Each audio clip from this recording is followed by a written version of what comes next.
تقلید اس لیے نہیں کرتے کہ مجتہد کے کس فتویٰ میں عمل نہ کیا تو شدید عذاب ہوگا، اس لیے بہتر ہے تقلید ہی نہ کریں کیونکہ اس عذاب سے بچ جائیں۔ ان کو کیسے سمجھایا جائے؟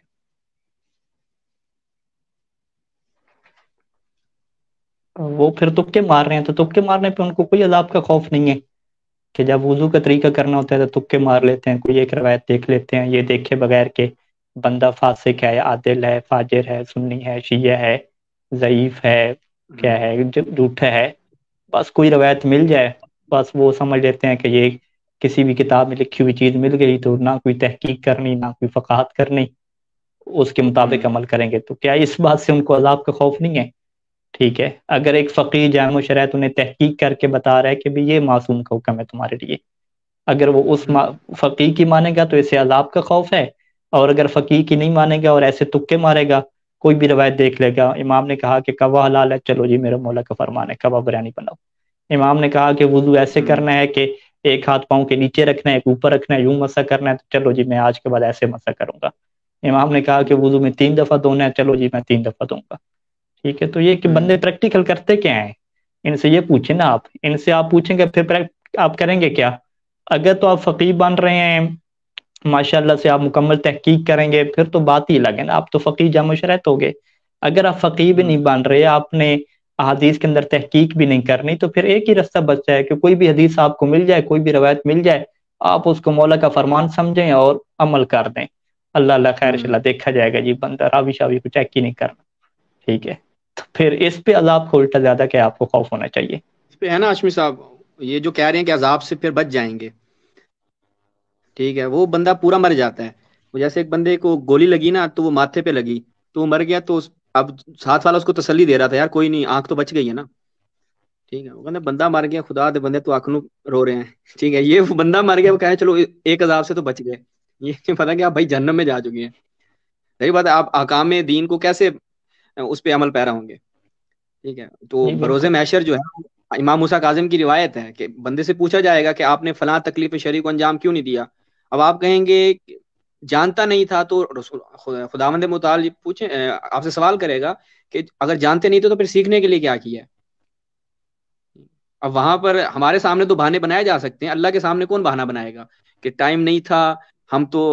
انجینئر تھے، ہم تو کیا کہتے ہیں ڈاکٹر تھے، ہم اب ڈاکٹری کرتے انجینئرنگ کرتے، یا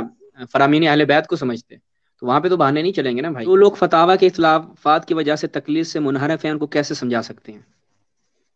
ان کو آپ ایسے سمجھیں، انہیں کہیں کہ آپ حدیث پڑھنا ایک دفعہ شروع کریں، ٹھیک ہے، حدیث پڑھنا شروع کریں گے تو آپ کو واضح طور پہ پتہ چلے گا کہ کتنا جو ہے وہ احادیث میں اختلاف ہے، اور ایک حدیث کے سمجھنے میں کتنا اختلاف ہے۔ تو اب آپ کیا چاہتے ہیں؟ اگر آپ احادیث کے اختلاف، یعنی احادیث کے اختلاف کی میں ایک مثال دوں کہ کتب اربع میں سے ہماری کتاب ہے تہذیب، ٹھیک ہے، تہذیب الاحکام، شیخ توسی الرحمن نے وہ کتاب لکھی، اس کے مقدمہ میں انہوں نے لکھا کہ ہماری احادیث میں تو اتنا اختلاف ہے کہ جو اہل سنت ہیں، ہمارے جو مخالف ہیں، وہ ہمیں اس کے اوپر طعن کرتے ہیں، اور یہ ان کا کہتے ہیں بہت بڑا اعتراض ہوتا تھا ہمارے اوپر، وہ ہمیں کہتے تھے کہ آپ جی ہمارے اماموں کے بارے میں کہتے ہیں کہ شافعی، مالکی، حنبلی وغیرہ کے ان کا آپس میں اختلاف ہے، آپ کے تو ایک امام کے جو ہے وہ اتنے اتنے اختلافات ہیں۔ یعنی ابھی میں ایک آپ کو مثال دوں کہ وضو کے متعلق چلے جائیں، خود وضو میں کتنی دفعہ دھونا ہے، امام صادق کے آپ کو 4 قسم کے فرمان نظر آئیں گے، ایک میں کہا کہ 1 دفعہ دو، ایک میں کہا 2 دفعہ دو، ایک میں کہا 3 دفعہ دو، ایک میں کہا کہ جو 1 دفعہ دھوتا ہے اس کا کوئی فائدہ نہیں ہے، اس طرح مختلف، بلکہ 6 قسم کے فرامین۔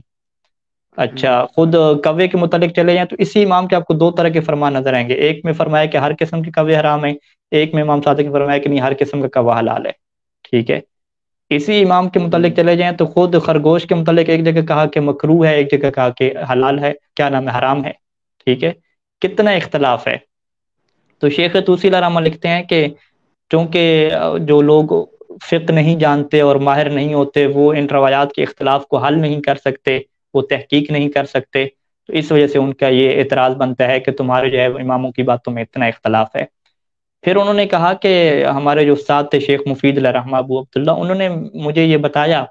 کہ ایک جو ہے وہ سنی بندہ جو ہے وہ کنورٹ ہوا تھا، وہ شیعہ ہوا، اور شیعہ ہونے کے بعد جب وہ آیا نا، یہ حروی اس کا نام تھا، اس نے جب روایات پڑھی اور دیکھا کہ اب میں نے فقہ کے اوپر کیسے عمل کرنا ہے، تو اتنا زیادہ اختلاف اس نے کہا کہ بس جی میں تو جا رہا ہوں، میں دوبارہ سنی ٹھیک ہوں، ٹھیک ہے، وہ مذہب کیا چھوڑ کے چلا گیا، کیونکہ اسے جو ہے وہ شیعہ جو روایات تھیں اس کا اختلاف اسے سمجھ نہ آیا، اس کو وہ حل نہ کر سکا، سالو نہ کر سکا، تو وہ مذہب چھوڑ کے چلا گیا۔ پھر شیخ طوسی علیہ رحمہ لکھتے ہیں چونکہ وہ کسی کے کہنے کی وجہ سے، کسی کی تقلید کی وجہ سے شیعہ ہو گیا تھا، وگرنہ اگر اس نے امیر المومنین اسلام کی امامت کو اور خلافت بلا فاصل کو دلیل سے مانا ہوتا تو فقہی اختلاف کو دیکھ کے کم از کم سنی تو نہ ہو جاتا، کوئی اور اس کا رائے حل بنا لیتا۔ تو یعنی ایک محدث شیخ طوسی علیہ الرحمہ ہے جو اس بات کو اپنی کتاب میں لکھ رہے ہیں کہ روایات کے اتنا شدید اختلاف ہے کہ بندے جو ہے وہ شیعوں کے اوپر تان کرتے ہیں، اور جو کنورٹ ہو کے آتے ہیں وہ جو ہے وہ دوبارہ مذہب چھوڑ کے چلے جاتے ہیں، ٹھیک ہے۔ تو آپ فقط فتووں کے اختلاف کو لے کر بیٹھے ہوئے ہیں، حالانکہ فتووں کا اختلاف تو بہت کم ہے۔ اگر آپ سیدھی سیدھی روایات لیں، روایات کی فقط ترجمہ لیں، اس کی تشریح وغیرہ نہ لیں، کوئی اس کا کیا ہے معنی وغیرہ نہ لیں، کہ اس کا جو مفہوم اور استدلال وغیرہ وہ نہ لیں، فقط روایت کا سادہ سادہ ترجمہ لیں، تو ہر دوسری تیسری روایت سے ٹکراتی ہوئی نظر آئے گی۔ کتب اربع میں ہماری باقاعدہ ایک کتاب ہے جو لکھی ہی روایات کے اختلاف کے اوپر گئی ہے، اس میں ایک موضوع کے اوپر 5 5 6 6 4 4 3 3 2 روایات اختلافی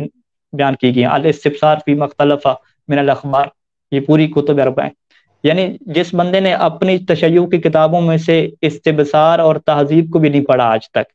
ٹھیک ہے، وہ یہ کہتا ہے کہ جی فتویٰ کے اختلاف کی وجہ سے میں تقلید کے خلاف ہوں۔ تقلید کے خلاف میں تو پھر کرتے کیا ہیں بھائی آپ فقیہ تو ہیں نہیں، جب فقیہ ہیں نہیں تو پھر کیا کرتے ہو بھائی؟ آپ بتاؤ، دین کے اوپر آپ نے بھی تو عمل کرنا ہے نا،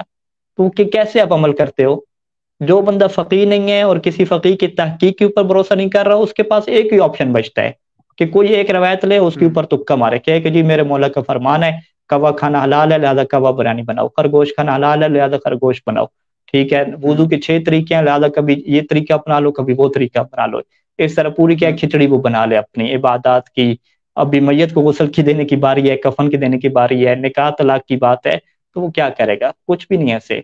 یہ حقیقت میں در حقیقت یہ وہ لوگ ہوتے ہیں جو احادیث سے جاہل ہوتے ہیں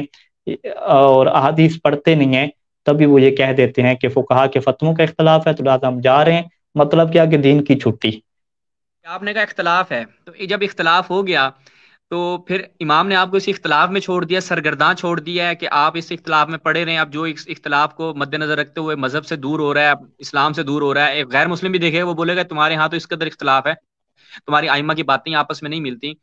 تو یہ جو اختلاف ہے یہ کوئی رحمت ہے یا یہ زحمت ہے؟ اس کو کوئی رائے حل بھی دیے۔ ٹھیک ہوگا، ٹھیک ہوگا، ٹھیک ہوگا، میں بیان کرتا ہوں، آپ حوالہ ڈھونڈیں۔ دیکھیں، ہمیں اس بات کو واضح سمجھنا چاہیے کہ روایات میں جو اختلاف پیدا ہوتا ہے اس کے اسباب کیا ہوتے ہیں۔ ایک تو وہ سبب ہے کہ جو امیر المومنین علیہ السلام نے نہج البلاغہ میں بیان فرمایا، الکافی کی کتاب اختلاف الحدیث کے اندر بھی وہ کیا بیان ہوا، اس میں امیر المومنین علیہ السلام یہ فرماتے ہیں کہ یہ اختلاف جو ہے وہ راویوں کی وجہ سے کیا پیدا ہوا ہے، اور وہاں پہ وہ کہتے ہیں کہ چونکہ راوی جو ہے وہ 4 قسم کے ہیں، اور ان میں سے جو 3 کیٹیگری ہیں، ان میں سے پہلی کیٹیگری کی کہ وہ خود جھوٹ بولتے ہیں، ان کا کام ہی جھوٹ بولنا ہے۔ پھر کچھ راویوں کی ایسی بات بتائی کہ وہ ان کا حافظہ ٹھیک نہیں ہے، پوری بات سنتے نہیں ہیں، کچھ بات بھول جاتی ہے ان کو، یہ چکر ہو جاتے ہیں۔ کچھ بندے وہ ہوتے ہیں کہ جو ایک بات لے لیتے ہیں اور اس کا جو بعد میں ہم کوئی استثنائی قانون بیان کرتے ہیں وہ انہیں پتہ نہیں ہوتا۔ تو یہ جو 3 قسم کے راوی ہیں، چونکہ انہیں مکمل بات کا پتہ نہیں ہوتا، اس میں سے جھوٹ بولنے والے ہوتے ہیں، ان کے حافظے کی مشکل ہوتی ہے، پوری بات نہیں سمجھ سکتے، اس وجہ سے یہ مشکلات کیا جنم لے رہی ہیں۔ اور پھر مولانا نے فرمایا تھا کہ اگر لوگوں کو پتہ چل جائے نا ان راویوں کے حالات کا تو لوگ ان سے دین لینے کیا چھوڑ دیں گے، ایک تو یہ وجہ بنی۔ لہٰذا اس کا رائے حل کیا ہے کہ ہمیں راویوں کے متعلق جاننا پڑے گا،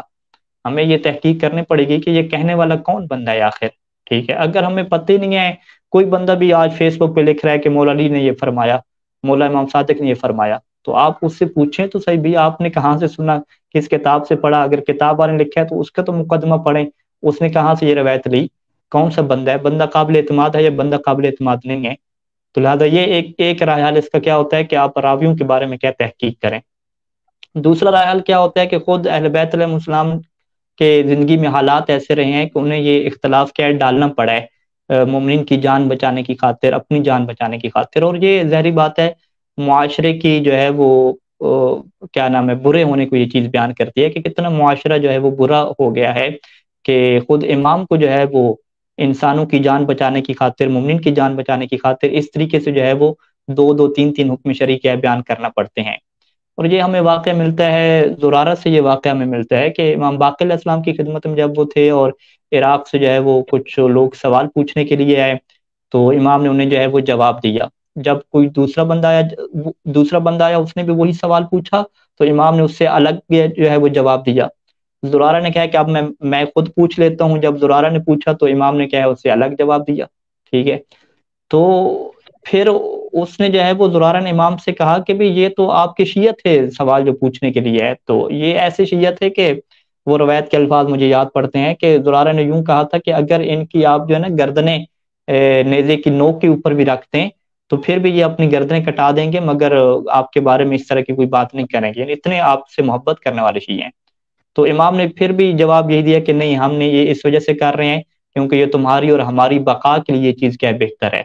اچھا، چھٹے امام سے پھر زرارہ نے پھر یہی سوال پوچھا تھا، تو امام نے پھر یہی جواب دیا تھا کہ یہ تمہاری اور ہماری بقا کے لیے کیا بہتر ہے، اس طریقے سے کیا ہم یہ کام کر رہے ہیں۔ تو یہ ایک تقیہ اور لوگوں کی جان بچانا اور حفاظت کرنا، یہ بڑی ایک معاشرے کی کیا ہے درد بری کہانی ہے، اور اس کی وجہ سے جو ہے وہ سارا نظام چلا۔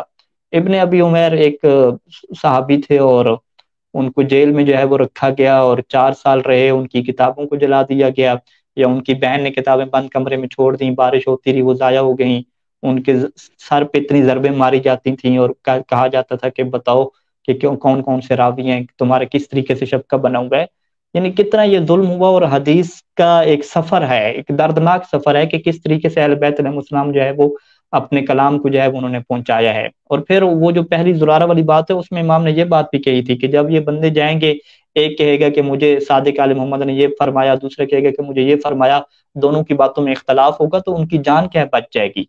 ٹھیک ہے۔ اب وہ کہیں گے کہ اچھا اس کا مطلب ہے تمہیں باقر اور صادق علیہ السلام نے یہ فرمایا ہی نہیں ہے، تم تو اپنی طرف سے کیا یہ ساری باتیں کر رہے ہو، اس طریقے سے ان کی کیا جان بچ جائے گی۔ خود بہت سارے ایسے واقعات ہیں۔ تو یہ دوسرا پہلو ہے کہ جس کی وجہ سے روایات میں کیا ہے اختلاف جنم لیتا ہے۔ اور پھر فقیہ کے متعلق امام یہ فرمایا کرتے تھے کہ فقیہ وہ ہوتا ہے لا یکون الفقیہ فقیہ، یعنی اس وقت تک بندہ فقیہ نہیں بن سکتا حتی یعرف معارض کلامنا، جب تک وہ ہمارے کلام کے جو چھپے ہوئے اشارے ہیں ان کو نہ جانتا ہو۔ تو لہٰذا ایک فقہا کی اس زمانے میں کیا بڑی اہمیت رہی ہے، زرارہ، محمد بن مسلم، یونس بن عبد الرحمن، ابان بن تغلب، لوگ جو ہے وہ ان سے جا کے اپنی شرعی حکم کیا معلوم کیا کرتے تھے، ہر کسی سے وہ لوگ نہیں پوچھا کرتے تھے،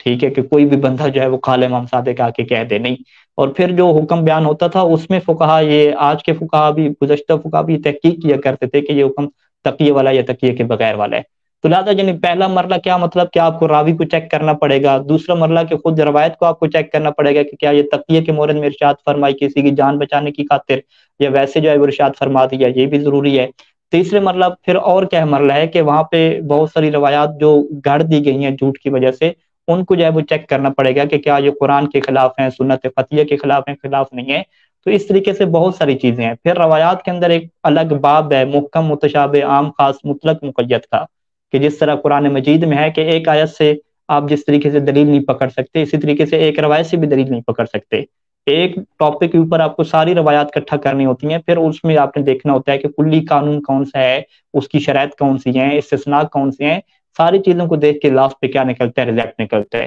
اور یہ چیز ضروری ہے، اور اگر اس کے بغیر آپ عمل کریں گے تو پھر پتہ نہیں چلے گا کہ معصوم کا حکم کون سا ہے، بس یہ ایک تکہ بازی ہوگی، اس کے علاوہ کچھ نہیں ہوگا۔ تبھی ہم یہ کہتے ہیں کہ اگر آپ فقیہ بنتے ہیں تو وہ بہت زبردست بات ہے، اگر آپ فقیہ نہیں بنتے تو کم از کم جو فقیہ ہے اس کی تحقیق کے اوپر آپ بھروسہ کریں، خود سے روایات میں تکے نہ ماریں کہ یہ روایت ٹھیک اور یہ روایت غلط اور یوں کر کے نتیجے نکالیں، تو یہ خطرہ ہے آپ کے لیے۔